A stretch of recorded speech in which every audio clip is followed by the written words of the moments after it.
11시 19분 지나고 있습니다. 어제 강한 상승세. 그러나 이제 어제 강한 반등이 그렇게 같이 오르는 거는 이제 연속성을 담보하기 어렵다니까요. 사실 집중적으로 가야 되는 건데요. 주도주도 좀 흔들리는 모양새. 오늘의 조정은 뭐 좀 아직까지는 자연스럽다고 볼 수 있습니다. 오후장 전략 세우면서 종목 이야기까지 오후장 터닝 포인트 시작합니다. 주식명가 MTNW 박용호 어드바이저 오셨고요. 유진투자증권 서울 WM 권택중 대리 함께합니다. 어서 들어오십시오. 올라도 고민, 떨어져도 고민, 뭐 시장은 항상 선택을 해야 되는 기로에 있습니다. 터닝 포인트 하나씩 보면서 얘기할게요. 포인트 보여주십시오. 네, 다시 파는 외국인. 어제 반등은 일시적이었을까? 사실 뭐 어제 외국인들이 사서 주가를 올렸다는 저는 그렇게 보지 않고요. 기관들이 사서 올린 거잖아요. 그죠? 외국인들은 여전히 좀 매도 기조이고 오늘 기관이 팔면서 또 좀 출렁거리는 흐름들이거든요. 어쨌든 외국인이 언제쯤 돌아올 수 있을까? 외국인 기관, 메이저 수급을 안 볼 수는 없습니다. 박용호 위원님, 네, 장세 판단 어떠세요? 반등이 좀 더 나올 수 있습니까? 삼성전자 자사주 매입이 일정 부분 효과가 좀 있었는데 시간이 지나니까 효과가 좀 반감이 되는 것 같다라는 생각이 좀 듭니다. 10조 원을 매수한다고 하고 올 한 1조 원 정도 될 것 같은데 1일 한 500주 한 80만 주 정도니까 사실 삼성전자 최근에 거래량을 봐서는 영향을 줄 정도는 아니다라고 이제 보는 거죠. 자사주 매수가. 물론 부정적인 측면보다도 긍정적인 측면이 있겠지만 코스피는 외국인들이 지속적으로 한 4개월 동안 매도를 했습니다. 한 20조 원 정도 매도를 했는데 그동안에 외국인들 매도 포지션을 봤을 때 이 정도 매도를 하고 난 다음에 사실 연말 가까이 오니까 우리가 이제 북밸류를 맞추기 위해서 일단은 차익 실현하는 경우도 있겠다라는 생각도 좀 듭니다만 어느 정도 매도한 다음에는 사실 다시 그 어떤 포트폴리오를 재정비하는 이런 포지션이 와줘야 되기 때문에 외국인들의 매도는 추가적으로 좀 한정적일 것이다라고 보고 있는 거죠.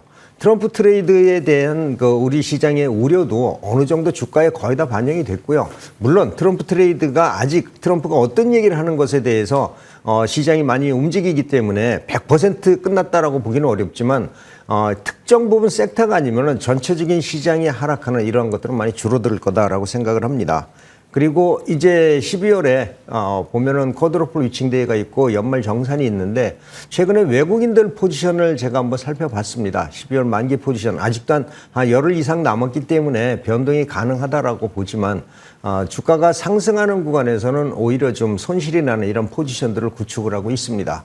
지금 그 가운데 파란 선이 지금 현재 그 선물 가격이고요. 만약 주가가 상승을 한다면은 지금 빨간색 라인이 아래쪽으로 내려가기 때문에 아마 여기서는 스위칭 매매 구간이 일어나지 않을까라고 생각을 하고요. 스위칭 매매가 끝나고 나면은 어느 정도 주가는 좀 바닥에서 안정성을 보일 거다 이렇게 보고 있습니다. 그래서 연말 포지션을 지금 구축하는 중간이다라고 보고 아마 외국인들의 매도는 이제 마무리되면서 매수 전환을 할 가능성도 높다. 이렇게 보는데 미국 증시 방향도 우리가 살펴봐야 되겠다라는 생각이 좀 듭니다. 네, 결국은 외국인들의 매도는 삼성전자에 대한 매도이지 않습니까? 그러니까 삼성전자에 대한 시각이 돌아선다면 외국인들의 시각이 전체적으로 수급이 좋아질 수가 있는 거죠.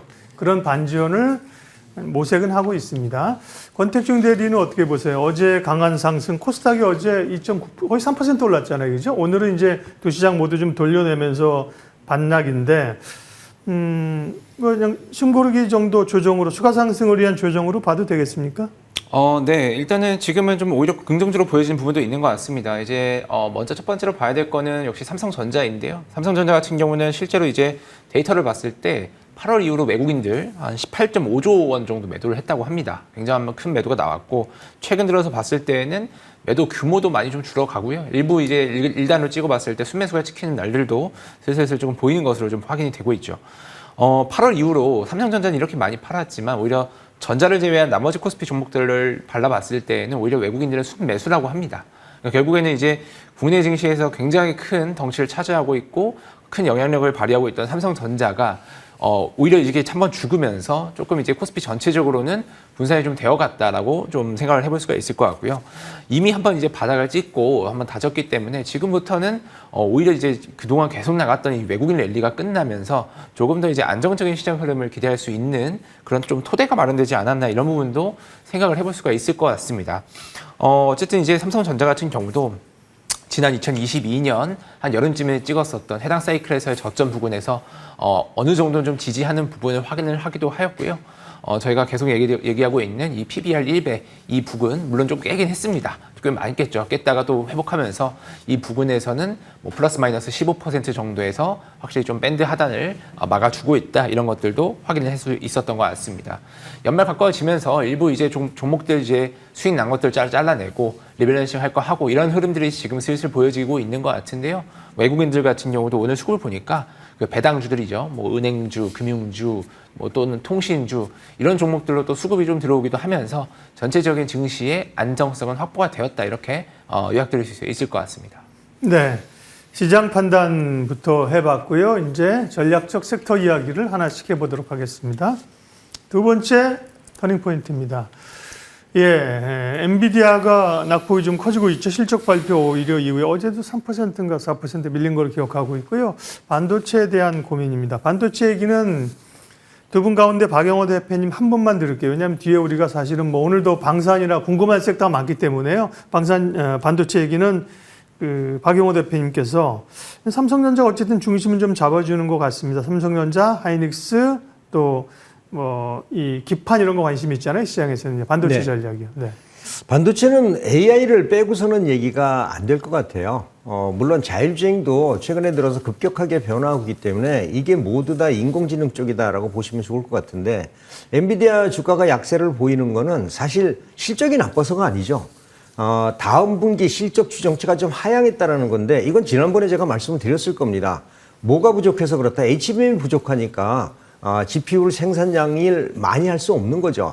근데 여기가 삼성전자가 가세를 한다면 얘기가 달라진다라고 했는데 지금 삼성전자가 가세를 하고 있습니다. 이 얘기는 다음에 그 삼성전자가 HBM을 SK 하이닉스와 같은 그레이드 등급을 이제 그 공급을 한다면은 뭐 GPU 생산량은 늘어날 거고요. 이랬을 때 엔비디아의 실적은 우상향할 거다. 물론 여기에 우리나라 반도체 산업도 역시 같이 움직일 거다라고 보고 있기 때문에 엔비디아 실적이 조정을 받는 거는 삼성전자가 과연 HBM을 얼마나 납품하느냐에 따라서 달렸는데 공급한다라고 하니까 반도체 시장은 단기적으로 많이 올랐습니다. 엔비디아는 많이 올랐고요. 국내 증시도 바닥에서 지금 터닝 포인트 만들어지고 있기 때문에 이제 지난번에 했던 전략 그대로 유지하겠습니다. 삼성전자가 엔비디아에 HBM을 공급한다는 얘기가 들으면 삼성전자와 반도체 관련주를 매수하자는 전략 그대로 유지하도록 하겠습니다. 네, 반도체 흐름 전략들 살펴주셨고요.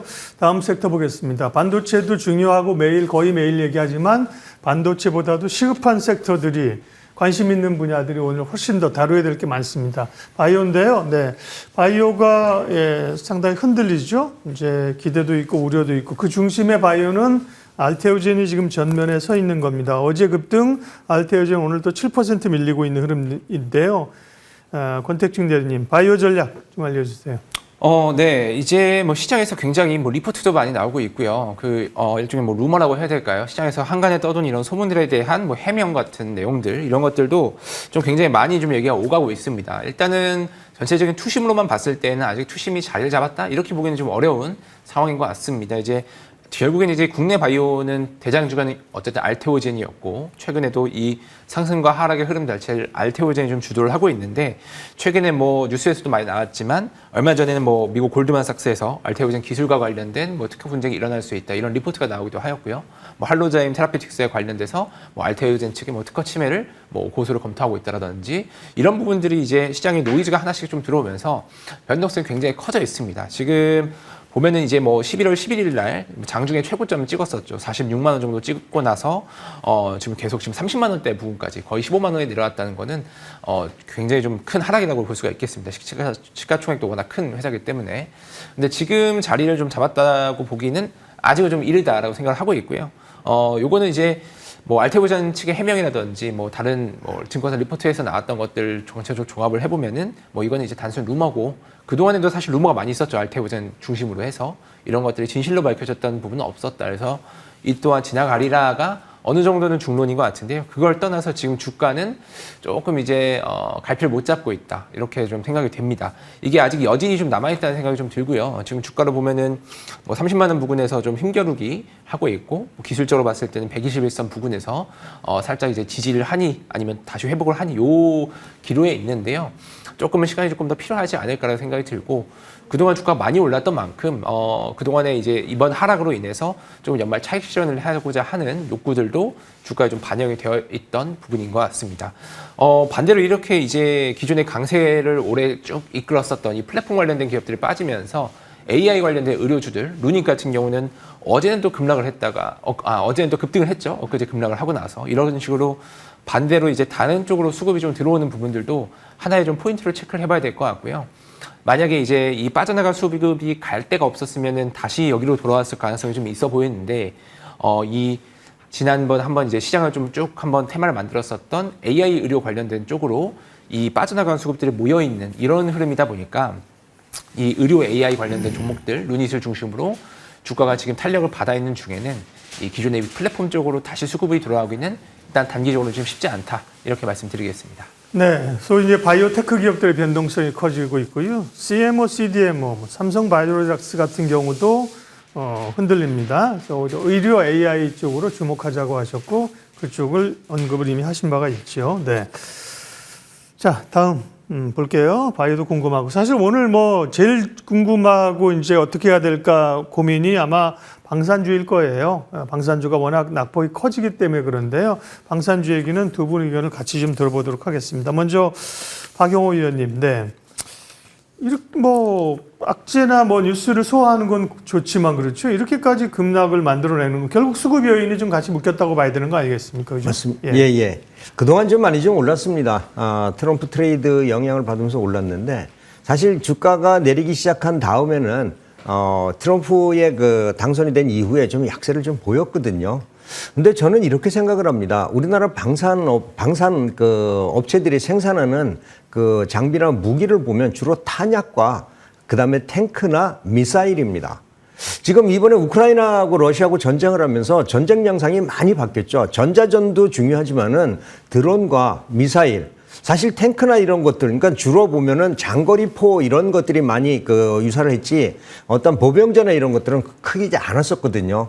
우리나라가 강한 게 뭐냐면 미사일이 상당히 그 강해졌습니다. 뭐 이번에 천무도 여러분들이 그 들으셔서 아시겠지만, 그러면 트럼프가 미국이 국제경찰을 하기를 포기하고 있는 즈음에 다른 사람들이 미국에다가 방위비를 내면서 우리나라 방위를 미국에도 위탁을 할까 그러진 않을 것 같습니다. 그래서 이번에 우크라이나 전쟁이 끝나고 나서는 우리나라가 가장 강력한 장점이 있는 미사일이나 이런 드론 쪽에 장거리 곡사포 이런 쪽에 수요가 많을 거다라고 생각을 합니다. 단기적으로 조정을 받았지만은 아마 어느 정도 지나고 난 다음에 나쁘지 않을 거다. 이런 전략이 필요하게 된다라는 말씀을 드립니다. 네.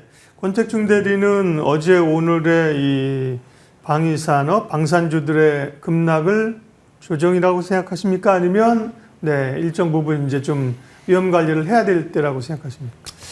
저는 뭐 이제 슬슬 조정이 끝나가면서 기회를 좀 찾는 게 좋을 것 같고요. 지금 이제 어쨌든 국방 예산 자체는 뭐 내년도 계속 증액이 될 것으로 예상이 되는데, 지금 뭐 일론 머스크의 말들이 좀 또 방산주에 좀 많이 흔들었죠. 어제 뭐 F-35기 전투기 올리면서 뭐 이거 설계부터 잘못됐다, 이거 다시 뭐 바꿔야 된다, 이런 얘기도 하면서 현재의 체계에 대한 좀 불만들, 그리고 뭐 예산 관련된 내용들, 이런 것들을 언급을 하면서 종목들을 빠졌고, 또 이제 중동 지역의 휴전, 이것에 대해서 또 얘기가 나오니까 좀 이제 방산주의 투심이 좀 많이 악화된 상태인 것 같습니다. 근데 투심이 악화된 것을 떠나서 어쨌든 실적 자체는 분기마다 잘 찍어내고 있기 때문에 요거가 조금 안정만 되면 분명히 다시 반등 나올 자리를 좀 잡을 수 있을 것 같고요. 근데 오늘 보면은 여전히 그 장대 음봉들이 굉장히 많이 보입니다. 이게 단번에 또 회복되는 거는 뭐 일반적으로 좀 보기 힘든 그림이죠. 그래서 조금 바닥을 잡아가는 흐름이 거래량이 좀 줄면서 뭐 이제 이 봉의 사이즈가 좀 작아진다든지 어느 정도는 그런 흐름들을 좀 기다려야 될 것 같고요. 지금은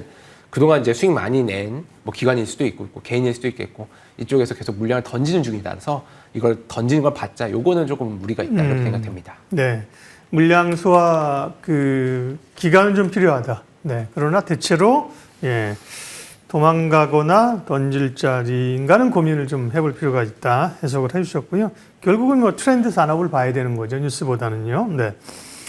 중요한 뭐 바이오 오늘 방산 못 따랐습니다만 사실 뭐 잘 가던 전력기기 이런 게 흔들리니까 가장 관심이 많으실 거 아니에요. 그런 얘기를 대충 다뤘고요. 마지막으로 네, 또 눈여겨볼 만한 종목들을 살펴보겠습니다.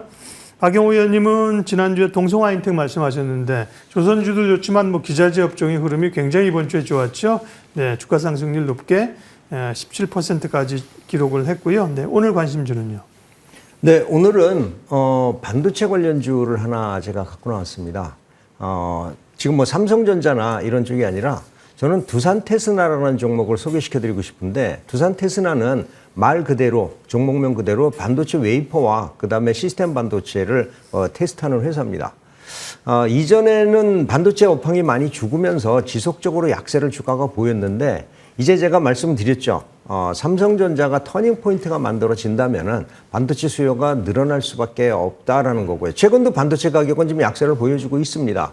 삼성전자의 그 HBM 공급이 기대될 것이다, 늘어날 것이다라고 생각을 해서 반도체 수요를 재고를 많이 가졌던 사람들이 삼성전자가 약속을 지키지 못하니까 반도체 가격이 하락을 했는데 이제는 다시 반도체 수요가 늘어날 확률이 높다라고 보고요. 삼성전자가 HBM을 하면서 다른 공장의 테스트를 좀 뒤로 미룰 확률도 상당히 높습니다. 그래서 일단 자율주행용 반도체 테스트도 지금 상당히 좀 증가를 하고 있고요. 그다음에 CIS, 이미지 센서의 그 모듈도 테스트도 증가하고 있는데 이제 HBM이 양산화되면서 일반 레거시 반도체라든지 아니면 시스템 반도체 이쪽으로도 삼성전자나 SK하이닉스 쪽에서 나오는 물량도 충분히 커버가 가능하다라는 거죠.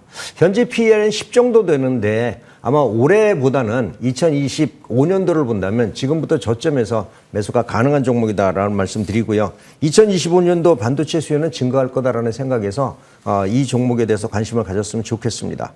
1차 목표가는 한 3만 원 정도 제가 설정을 해드리고요. 지지 이탈권 2만 2천 원 정도 설정을 해드리도록 하겠습니다. 네, 사실 뭐 반도체 소부장은 지금 관심이 좀 떨어지지 않았습니까? 그런데 이제 자율주행 모듈 이런 쪽 카메라 모듈 이런 쪽도 이슈가 있어서요. 두산 테스나를 관심 종목으로 주셨고요.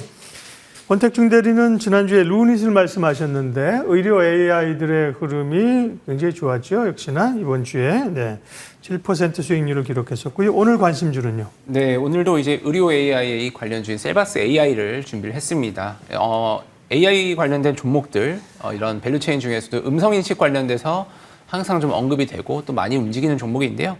최근에 보면은 이제 셀비 메디노트라고 해가지고요. 셀비노트라고 해가지고 메디보이스라는 서비스를 출시를 했는데 이게 이제 대형 병원들의 납품이 시작됐습니다. 그래서 특히 이제 최근에는 삼성병원 쪽, 광복 삼성병원 쪽에도 납품이 좀 되었고요. 삼성 서울병원 쪽에서는 이제 뭐 스마트 병원을 지향한다 하면서 해당 제품을 2026년까지 전체적으로 외래 진료까지도 확대하겠다 이렇게 발표하기도 했습니다. 해당 기술을 뭐 간단하게 말씀을 드리면 저희가 뭐 병원에 가고 나면 진료를 받죠. 진료를 받을 때 뭐 음성을 통해서 뭐 이제 환자에게 이런 내용들을 설명을 해드리게 되어 있는데 이 진단 내용들을 해당 기술로 자동화해서 텍스트화하고 이거를 이제 다 문서화까지 해주고 데이터베이스까지 올려주는 이런 서비스라고 보시면 되겠습니다. 의료 AI에 관련돼서 좀 굉장히 좀 매출을 잘 내고 있다라고 보시면 좋겠는데 사실 이 AI에 관련된 종목들이 대부분 적자입니다. 근데 셀바스 AI 같은 경우는 지금 온기로 계속적으로 올해부터 좀 흑자를 당기순이익까지 흑자를 좀 전환할 것으로 예상이 되고 있고요. 이미 영업이익은 수년 전부터 흑자를 내고 있어서 좀 안정적으로 볼 수 있는 기업이 아닐까 생각이 좀 들고요. 뭐 최근에 이제 주가를 보면은 10,000원 정도까지 깨졌었다가 현재 지금 뭐 14,000원, 40% 이상 루닛과 함께 급등을 하고 있는 추세인데 이게 단순 뭐 테마로서 끝날 건 아니고요. 이런 흐름이 다시 한번 좀 찾아오는 분위기다 이렇게 말씀드려야 될 것 같습니다. 현재 시총 3,500억 정도 하고 있는데요. 목표가는 이제 5,000억 정도 수준까지 보시면 좀 좋을 것 같고 현재 가격에서 한 30% 정도 크로스 보고 있고요.